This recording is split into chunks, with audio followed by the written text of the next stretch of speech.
കുലി power house.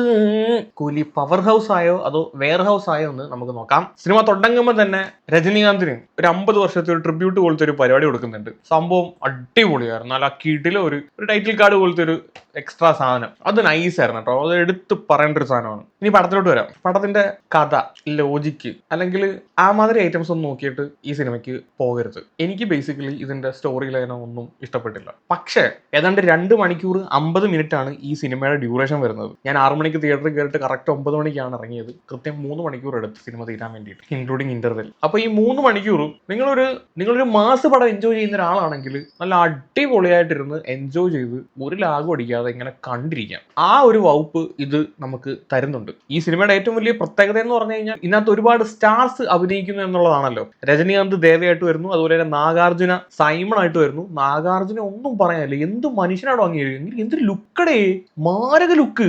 ഈ സിനിമയിൽ ഏറ്റവും കിടിലൻ ലുക്ക് അങ്ങേർക്കാണ്. അങ്ങേരുടെ അയലത്ത് വരുന്നില്ല വേറെ ആരും. അജാതി ലുക്ക് അങ്ങേർക്ക്, സമ്മതിക്കണം കേട്ടോ. പിന്നെ സൗബിൻ ഷാഗറിനെ പറ്റി നമുക്ക് പിന്നെ പറയാം. ശ്രുതി ഹസൻ പുള്ളിക്കാരത്തേക്ക് ചെയ്യുന്നവരൊക്കെ ചെയ്തിട്ടുണ്ട്. പിന്നെ സത്യരാജിന്റെ ഇൻട്രോ, മാരക ഇൻട്രോ, ഒന്നും പറയാനില്ല. പുള്ളിയുടെ ജീവിതത്തിൽ, പുള്ളിയുടെ എൻറ്റയർ ഫിലിം കരിയറിൽ ആദ്യമായിട്ടായിരിക്കും സത്യരാജിന് ഇങ്ങനത്തെ ഒരു ഇൻട്രോ കിട്ടുന്നത്.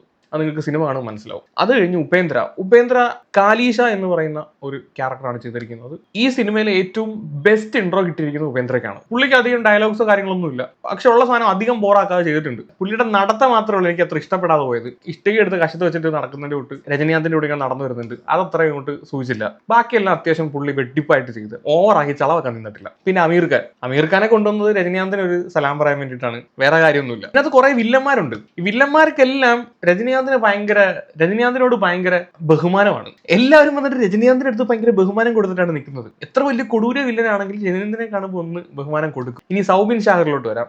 ഈ സിനിമയിൽ എനിക്ക് ഏറ്റവും ഇഷ്ടപ്പെട്ട ക്യാരക്ടർ സൗബിനാണ്. ഈ ഒരു സിനിമ ഇത്രയും എൻഗേജ്ഡ് ആക്കി തീരാൻ വൺ ഓഫ് ദ റീസൺ സൗബിന്റെ ക്യാരക്ടറാണ്. രജനീകാന്ത് വന്നിട്ട് കുറെ തള്ളുന്നുണ്ടായിരുന്നു ഈ സിനിമ ഇറങ്ങുന്നതിന് മുമ്പ് സൗബിന്റെ ക്യാരക്ടറിനെയൊക്കെ പറ്റി. ഞാൻ വിചാരിച്ച് കഥയൊന്നുമില്ല, കോമാളി ക്യാരക്ടർ ആയിരിക്കും. പിന്നെ പടം തുടങ്ങിയപ്പോഴും വലിയൊരു ഇമ്പാക്ട് ഒന്നും ആ ഒരു ക്യാരക്ടർ ഉണ്ടാക്കാൻ പറ്റിയില്ല. കുറച്ച് കഴിഞ്ഞപ്പോഴത്തേക്ക് ഇത് ഇത്രേ ഉള്ളല്ലേ, ഇത് വേണ്ടിയാണല്ലോ ഇവരെ കഷ്ടപ്പെട്ട് ഇവിടുന്ന് കൊണ്ടുപോയതെന്ന് തോന്നിപ്പോയി. പക്ഷെ ആ ഒരു മൊമെന്റ് അങ്ങോട്ട് കഴിഞ്ഞപ്പോഴാണ് സൗബിൻ അങ്ങോട്ട് കയറി കൊളുത്തുന്നത്. സൗബിൻ നല്ല വെടിപ്പായിട്ട് ചെയ്തു വെച്ചിട്ടുണ്ട്. ത്രൂ ഔട്ട് ക്യാരക്ടർ തുടക്കം തൊട്ട് ഒടുക്കം വരെ സൗബിനുണ്ട്. അല്ല കേരളത്തിൽ നിന്ന് വിളിച്ചുകൊണ്ട് പോയിട്ട് എന്തെങ്കിലും ഒരു ക്യാരക്ടർ കൊടുത്തിട്ടല്ല വിട്ടത്.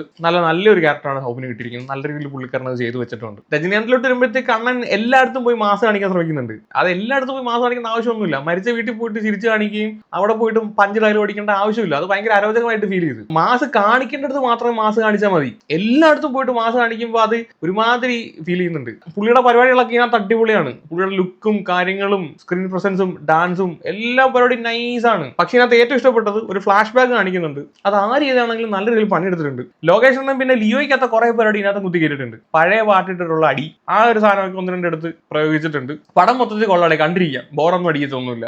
3 മണിക്കൂർ പോയി ഞാൻ അറിഞ്ഞിട്ടുള്ള കാര്യം പറയാനോ. പക്ഷെ സ്റ്റോറി ലൈൻ ആൻഡ് ബാക്കി കാര്യങ്ങൾ ഒന്നും എനിക്ക് അത്ര ഇഷ്ടപ്പെട്ടില്ല. ജയിലറിനേക്കാളും കിടിലമാണോ എന്ന് ചോദിച്ചു കഴിഞ്ഞാൽ അല്ല.